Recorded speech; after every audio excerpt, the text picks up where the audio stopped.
আমার সাথে দুইজন আজকে সুন্দরী আজকে ভিডিও করে লাইভ। ঢাকায় সিনেমার দিগ্বাজিখ্যাত চিত্রনায়ক জায়েদ খান বর্তমানে অবস্থান করেছেন যুক্তরাষ্ট্রে। হাসিনা সরকার পতনের আগে থেকেই তিনি দেশে নেই। এবার দেখা গেল দেশের দুই তারকার সঙ্গে দেশের বাইরে বরফের উপর ডিগবাজি দিতে।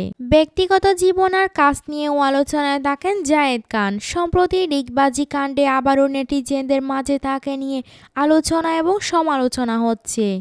এবার সামাজিক যোগাযোগ মাধ্যমে শেয়ার করা ভিডিওতে দেখা যায় দুই তারকার অনুরোধে প্রথমবারের মতো বরফের উপর ডিগবাজি দিয়েছেন জায়েদ খান।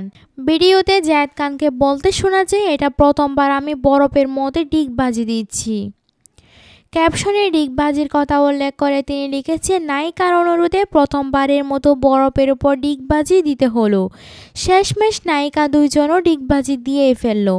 ডিগবাজি দেওয়ার ভিডিওতে তার সঙ্গে দেখা গিয়েছে ছোট পর্দার অভিনেত্রী অর্চিতা স্পর্শিয়া এবং উপস্থাপিকা নীলহুরে জাহানকে। তারা দুজনও জায়েদ খানের সঙ্গে ডিগবাজি দিয়েছেন।